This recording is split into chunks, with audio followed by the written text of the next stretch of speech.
मनसे बदलापुरामध्ये मोर्चा काढणार आहे। भाजप विरोधात हा मोर्चा निघेल। लैंगिक अत्याचार प्रकरणातला आरोपी तुषार आपटेचे नगरसेवक पद रद्द करा अशी मागणी या मनसेच्या मोर्चाच्या माध्यमातून केली जाणार आहे।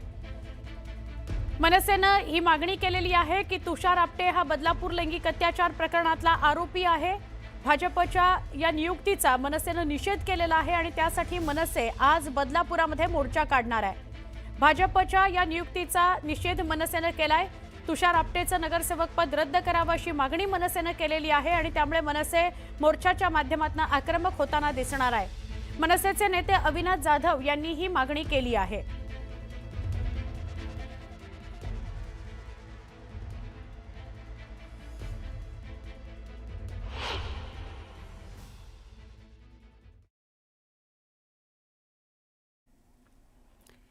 बदलापुरातली ही बातमी अविनाश जाधव यांनी प्रतिक्रिया दिली आहे। मनसेचे अविनाश जाधव हे म्हणतायत की बदलापुरामध्ये आम्ही मोर्चा काढणार आहोत आणि त्यांना जे नगरसेवक पद दिलंय ते रद्द करावं अशी मागणी त्यांनी केली आहे।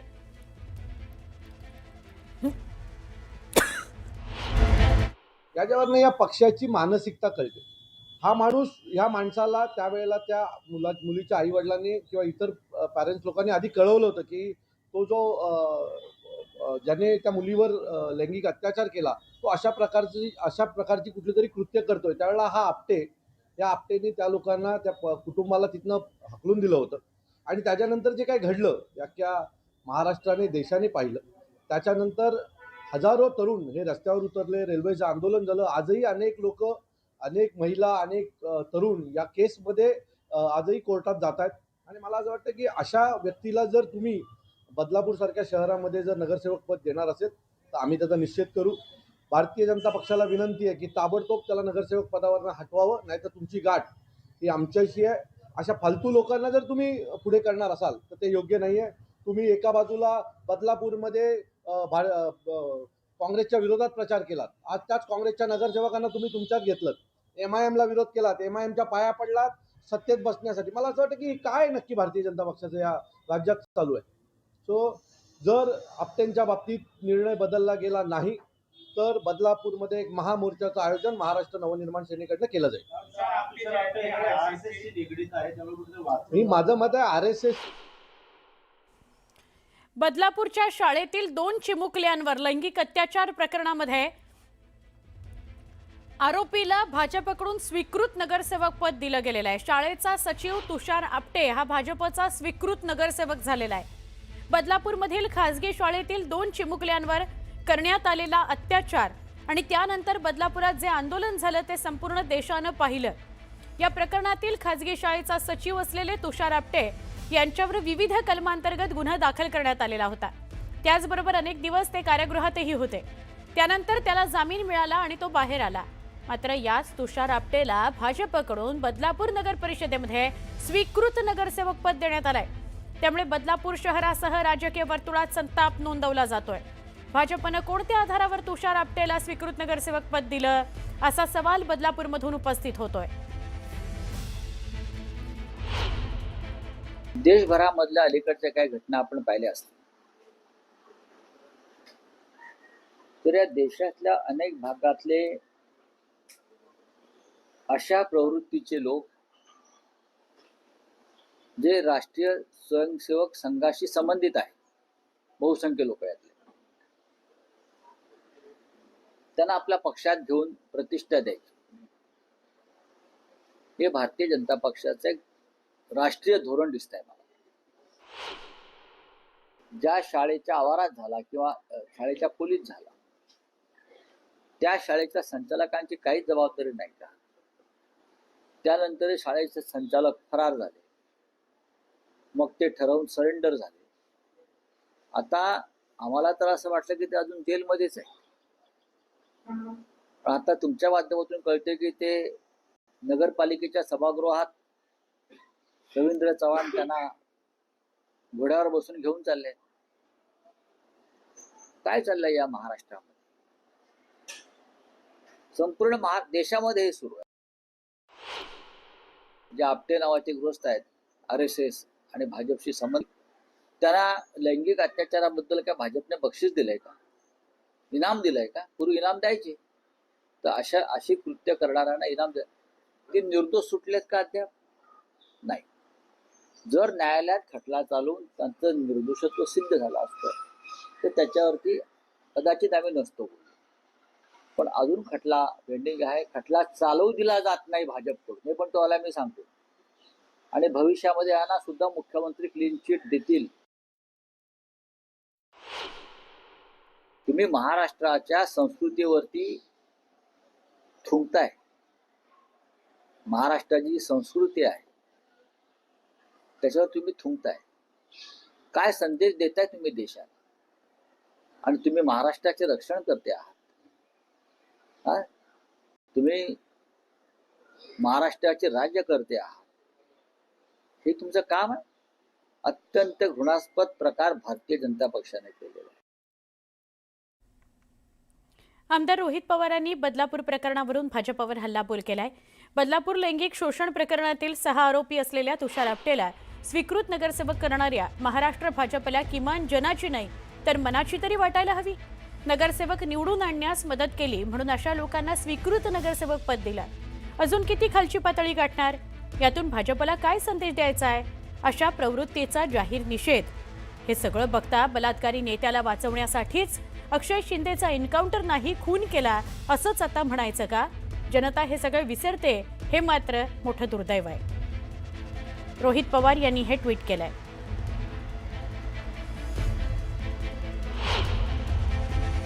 तुषार आपटे हे आदर्श विद्या मंदिर शाळेचे अध्यक्ष होते.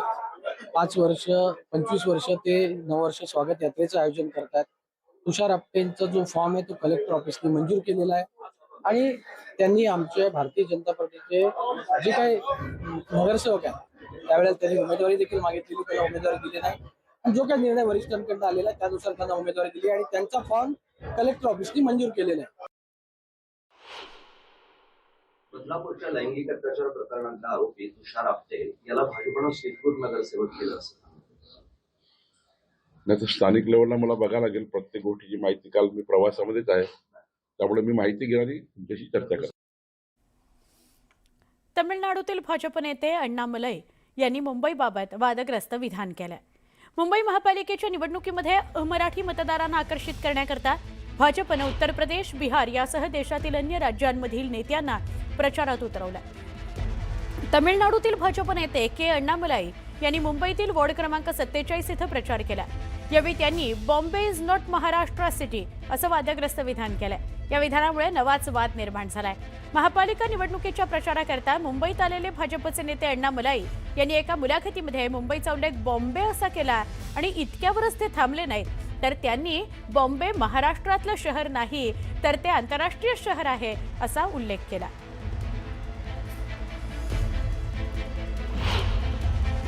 Want a triple engine government. If you look at Chennai, it is DMK at the top, BJP. Bangalore, Congress, BJP. Hyderabad, Congress, BJP.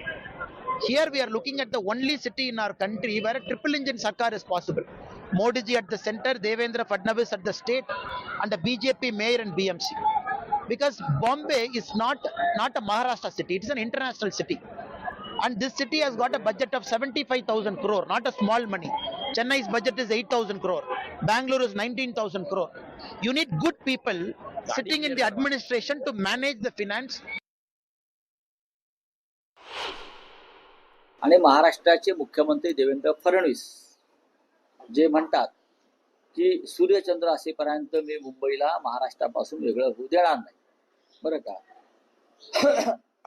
गर्जना चांगली आहे, पण तुमच्या पक्षाचेच पुढारी इथे येऊन मुंबई महाराष्ट्राची नाही असं म्हणतात, त्याच्यावर त्याने उत्तर दिलं पाहिजे. एकनाथ शिंदेने उत्तर दिलं पाहिजे, त्यांच्या लोकांनी उत्तर दिलं पाहिजे. मुंबई महाराष्ट्राची नाही असं तुमचे स्टार प्रचारक सांगताय. हा जो कोणी अण्णा फडणा झन्ना मलाही आहे बरं का, हा विचार भाजपचा आहे का? तो भाजपचा नेता आहे. नेता असेल तर तुम्ही त्याच्या विरुद्ध, या अण्णामलाई विरुद्ध इथे गुन्हा दाखल केला पाहिजे. महाराष्ट्रद्रोहाचा. महाराष्ट्राच्या राजधानीविषयी तो असं कसं काय वक्तव्य करू शकतो? तर महाराष्ट्राच्या मुख्यमंत्र्याने त्याच्यावर गुन्हा दाखल करून त्याला ताबडतोब अटक केली पाहिजे. त्याला मुंबईच्या बाहेर जाऊ देता कामा नये. कोणी लुंग्या सुंग्या येईल आणि मुंबई महाराष्ट्र अशा प्रकारे जाऊन आमच्या तोंडावरती चप्पल मारून जाईल. कुठे आहे तुमचा स्वाभिमानी बाणा? हे धनुष्यबाण ज्यांनी घेऊन चोरलाय किंवा जे शिवसेना म्हणून मिरवतायत, का त्यांच्या तोंडामध्ये आता गोळा बसलेला आहे कापडाचा? एवढे लाशात की तुमच्या थोबाडात मारून गेला तो अण्णामध्ये सरकारच्या. दरम्यान अखिल चित्रे यांनी ट्विट करत भाजपवर निशाणा साधला. शेवटी पोटातलं उठावर आलंच. भाजपला आम्ही शेवटचं सांगतोय, निवडणुका गेल्या तेल लावत, पण मुद्दामहून असल्या बाणगुळांना आणून मराठी माणसाला चिथवू नका. पुन्हा तुमचा कुणी भाजपवाला मुंबादेवीच्या मुंबईला बॉम्बे म्हणाला आणि बलिदान देऊन मिळवलेल्या मुंबईवरून मराठी माणसालाच त्याने हिणवलं, तर मग तुमची मराठी माणसाशी गाठ आहे हे लक्षात असू द्या. शहरांची नावं फक्त शब्द नसतात, तर भाषा, संघर्ष, अभिमान आणि स्वाभिमान दर्शवतात. मुंबई म्हणजे मुंबईच, बॉम्बे नाही, आणि मुंबई महाराष्ट्राचीच. जय महाराष्ट्र, असं अखिल चित्रे शिवसेना उबाठाचे नेते यांनी म्हटलंय, म्हणजे ट्विट केलंय. भारतीय जनता पक्षाच्या जे मनात आहे ते त्यांच्या ओटावर आलेलं आहे. तो कोण त्यांचा तो अण्णामलई आहे, त्याला त्याच्या राज्यात कोण विचारत नाही आणि तो इथे येऊन मुंबईला बॉम्बे म्हणतो. स्वतःच्या राज्यात तो चेन्नईला मद्रास का नाही म्हणत? आणि राहिला प्रश्न, जे काय मुंबई ही महाराष्ट्राची नाही आहे, हे जे काय त्यांनी फालतू बडबड केलेली आहे, ह्याच्याशी भारतीय जनता पक्ष हे सहमत आहे का? ह्याच्याबद्दल जे त्यांचे वाचाळवीर आहेत, शेलार, त्याच्यानंतर साटम आणि हे राणे, जे वारंवार हिंदुत्व, मराठी मुद्दा ह्याच्यावर वारंवार पोटतिडकीने बोलत असतात ना, आता काय त्यांच्या जिभेला लकवा मारलाय का? हे भारतीय जनता पक्ष जेनरेटेड हे जे काय गाढव आहेत ना, हे अण्णामलई सारखे, यांना जर त्यांनी वेळेस आवरलं नाही तर अशा गाढवांना कुठे लात मारायची हे मराठी जनतेला, मुंबईकर जनतेला आणि शिवसैनिकाला हे चांगलंच ठाऊक आहे. म्हणून त्यांनी त्यांची जी काही नौटंकी आहे ना, ही महाराष्ट्रात मुंबईत थांबवावी. आणि ज्या प्रकारे त्यांनी मुंबई हे तोडण्याचं त्यांची जी काय मनसुबे आहेत हे त्यांनी बोलून दाखवलं, हे खूप चांगलं केलेलं आहे त्यांनी. कारण येत्या निवडणुकीत, आता काहीच दिवसावर निवडणूक आहे, मुंबईकर जनता त्यांची योग्य जागा ही त्यांना 15 तारखेला दाखवणार. अण्णामलई यांनी अत्यंत चुकीचं विधान केलंय, अशी टीका खासदार शरदचंद्र पवार पक्षाच्या सुप्रिया सुळे यांनी केली आहे. मुंबई महाराष्ट्राचीच आहे आणि ती महाराष्ट्राचीच राहणार आहे. मुंबईला महाराष्ट्रापासून कुणीही वेगळं करू शकत नाही, तोडू शकत नाही, असं सुप्रिया सुळे म्हणाल्या.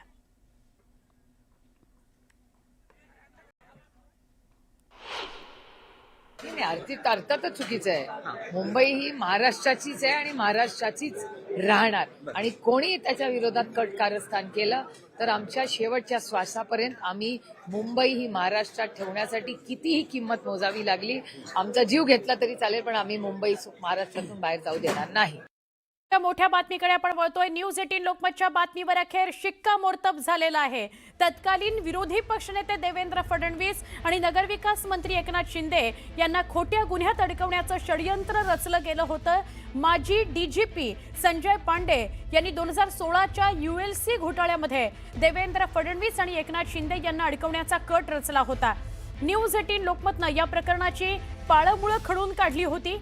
महाराष्ट्राच्या माजी पोलीस महासंचालकांनी फडणवीस आणि शिंदे यांना खोट्या ULC घोटाळ्यामध्ये अडकवण्याचा कट रचला होता, असा दावा अहवालामध्ये केला गेलेला आहे. महाराष्ट्राच्या निवृत्त डीजीपी रश्मी शुक्ला यांनी राज्य गृह विभागाला सादर केलेल्या विशेष चौकशी अहवालामध्ये हे समोर आलेलं आहे. आमचे प्रतिनिधी प्रशांत बाग आपल्या सोबत आहेत, त्यांच्याशी बोलूया. प्रशांत, बातमी कुठलीही असो, कुणाही संदर्भातली असो, तिच्या मुळाशी जाण्याचं काम न्यूज 18 लोकमत सातत्यानं करतं आणि प्रेक्षकांपर्यंत ती पोहोचवण्याचं काम करतं. आज शिक्कामोर्तब झालं पुन्हा एकदा आपल्या बातमीवर. थोडं नक्कीच जागल्याच्या भूमिकेत काम करत असताना ज्या पद्धतीनं कोणत्याही अन्यायाला वाचा फोडण्यासाठी न्यूज 18 लोकमत हे कटिबद्ध असतं आणि हाच सगळ्यात महत्वाचा भाग पुन्हा एकदा समोर आला.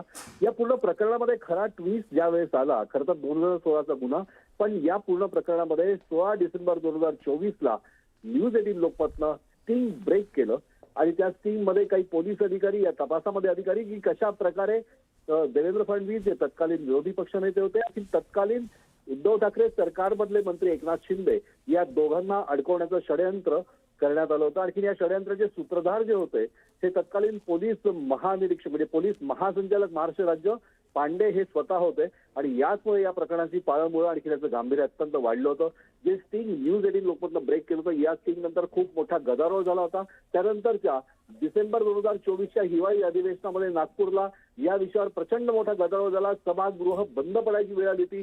तत्कालीन त्या सभागृहातले प्रवीण दरेकर यांनी मागणी केली आणि विशेष चौकशी समितीचं गठन करण्यात आलं होतं आणि या चौकशी समितीचा अहवाल जो अंतिम आला तो राज्याच्या मावळत्या पोलीस महासंचालक ज्या माजी तत्काळ रश्मी शुक्ला यांनी हा सरकारला जो सादर केलाय या सरकारला सादर केलेल्या अहवालामध्ये न्यूज 18 लोकमतनं ज्या ज्या गोष्टींचे पुरावे समोर आणले होते त्यांचा स्पष्ट न्यूज 18 लोकमतच्या नावासहित उल्लेख आहे आणि याचबरोबर या पूर्ण प्रकरणाची सत्यता जी आहे ती पूर्ण समोर आली. अत्यंत ढळढळीत सत्य, विदारक सत्य.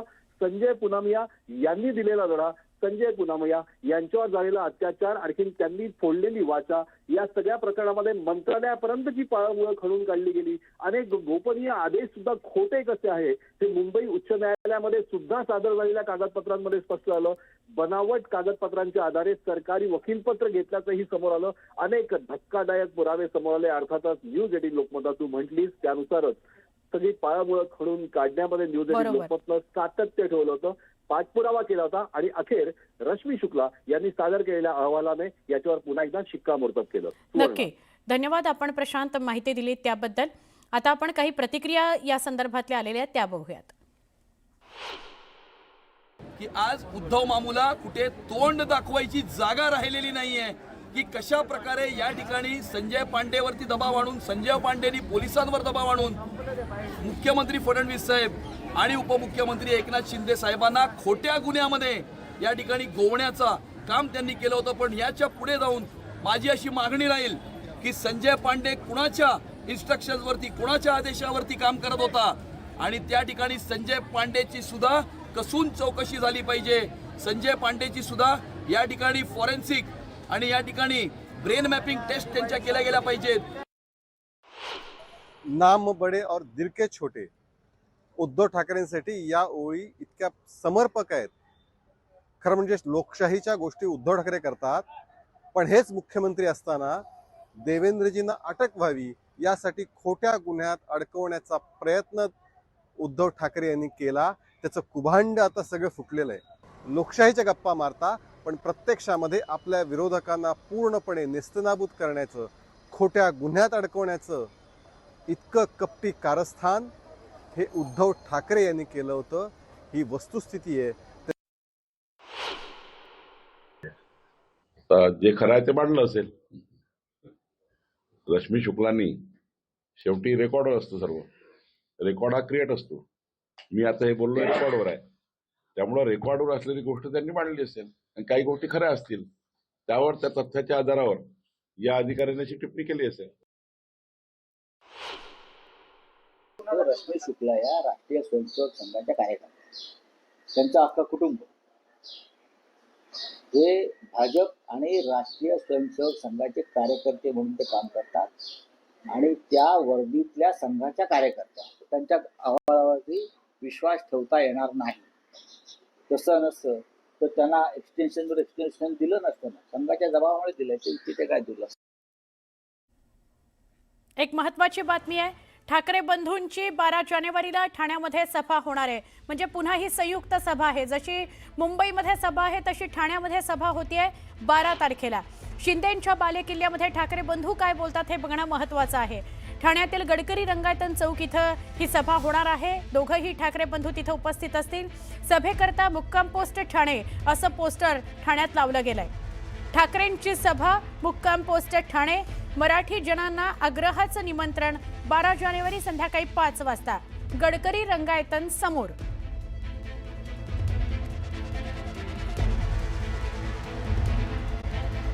आता एक सविस्तर बातमी बघूया.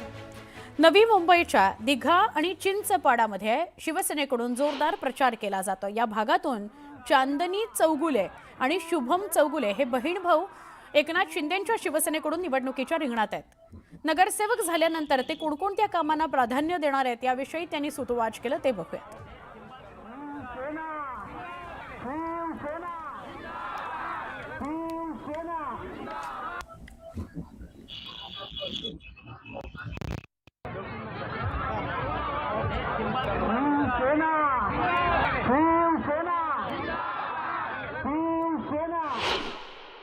नगरसेवक झाल्यानंतर पहिलं कुठं बघणार आहे? नक्कीच ह्याच्यात काही शंका नाही की आम्ही नगरसेवक निवडून नाही येणार आहे, कारण की मला माझ्या जनतेवरती व जेवढा चौगले साहेबांवरती सर्वांचा विश्वास व प्रेम आहे. नक्कीच तो विश्वास कुठे वाया जाणार नाही. आणि नक्कीच मी माझ्या सर्व पक्षाचे माझे मुख्य नेते, आपल्या महाराष्ट्र राज्याचे उपमुख्यमंत्री सन्माननीय एकनाथजी शिंदे साहेब यांनी ज्या 23 वर्षाच्या युवावरती जो हा विश्वास दाखवलाय, तो नक्की हा विश्वास मी कुठे वाया जाऊन देणार नाही. नक्कीच जसे आपण बोललो की निवडून आल्यावर माझे 3 मुद्दे असणार आहेत की रोजगार, एज्युकेशन आणि हेल्थ हे मुद्दे. कारण की आज जरी हा आपला भाग झोपडपट्टी भाग असला, शहराच्या कितीही जवळ असला, तरी शहराच्या एवढा जवळ असून आपला जो मध्ये हा बेलापूर रोड जातो, बेलापूर हायवे जातो, ह्याच्यामध्ये खूप अंतर आहे. आज तुम्हाला बोलायला गेलं तर चांगले हॉस्पिटल्स हे सगळे त्या पलीकडे आहेत. झोपडपट्टी कुठले चांगले हॉस्पिटल्स नाहीये. आता एज्युकेशन उच्च शिक्षण करायला गेलो तर सीबीएसई स्कूल्स त्या भागात आहे, पण ह्या भागात नाहीयेत. तर आमचं प्रथम हेच आमचं गोल असेल की आम्ही सीबीएसई स्कूल्स कशा आपल्या झोपडपट्टीत आणू, कशा आपल्या झोपडपट्टीत आपण चांगले हॉस्पिटल्स बनवू, जेणेकरून आपल्याला सेक्टरला जायची गरज न लागणार, आपल्या घराच्याच बाजूला आणि आपल्या हक्काच्या जागेवरती आपल्याला सगळ्या मूलभूत सुविधा भेटतील. काय म्हणा, खूप तरुणींची आशा तुमच्याकडे लागलेली आहे. काय मुद्दे तुम्ही येणार निवडून आल्यानंतर घेणार? मी म्हणायला गेलं तर स्लम एरियामध्ये मुद्दे भरपूर आहेत. जसं माझ्या भावाने आता सांगितलं की स्कूल नाही आहेत, कॉलेजेस नाही आहेत, प्रत्येक गोष्टीसाठी आम्हाला सेक्टरमध्ये अवलंबून राहावं लागतं. तर रस्ते पण नाही आहेत, मी एवढं बोलेन. चौगले साहेबांनी त्यांच्या पोरांना डाऊन टू अर्थ ठेवलं, त्यामुळे आम्हाला गरिबांची जाण आहे, त्यांचे प्रॉब्लेम काय आहेत काय नाही ह्या सगळ्या गोष्टी माहिती आहेत. आज मी घरोघरी फिरते, लोकांची परिस्थिती बघितलेली आहे. गटार, नळ, रस्ते हे नगरसेवकाची 12ही महिन्याची कामं आहेत. पण आम्ही परिवर्तन काय घडवून आणणार आहे, आम्ही त्याच्याकडे जास्त लक्ष देणार आहे. सध्या तर माझा मेन मुद्दा हे असणार आहे की लोकांना त्यांच्या हक्काची घरं कसे भेटतील ह्या विचाराने मी चाललेली आहे. शाळा, कॉलेज त्यांना जवळच्या जवळ कसं उपलब्ध करता येईल त्या गोष्टीचे आहे. बघा, प्रत्येक आई वडिलांचं स्वप्न असतं माझा मुलगा हे चांगल्या स्कूलमध्ये जावं. चांगले स्कूल हे सेक्टरमध्ये आहेत आणि खिशाला परवडणार सारखे नाहीयेत. त्यामुळे सीबीएसई स्कूल इकडे आणून त्यांना कसे परवडतील त्या गोष्टीकडे मी जास्त केंद्रित. त्याच्यानंतर आरोग्य रुग्णालय या सगळ्या गोष्टी तिथे त्यांना जवळच्या जवळ अवेलेबल कसे होतील याकडे आम्ही जास्त लक्ष केंद्रित करणार आहोत. पहिलं की सगळ्यात महत्वाचे मुद्दे जे आहेत त्यामधला सगळ्यात महत्वाचा आरोग्याचा आहे, शिक्षणाचा आणि उद्योगधंदे. त्याचबरोबर इथले जे तरुण आहेत, बेरोजगार आहेत, त्यांना नोकऱ्यांचा हा प्रश्न खूप मोठ्या प्रमाणात आहे. त्याकडे प्रामुख्याने आमचं लक्ष राहणार असल्याचं या उमेदवारांकडून सांगण्यात येते. विनय भाते, न्यूज 18 लोकमत, नवी मुंबई.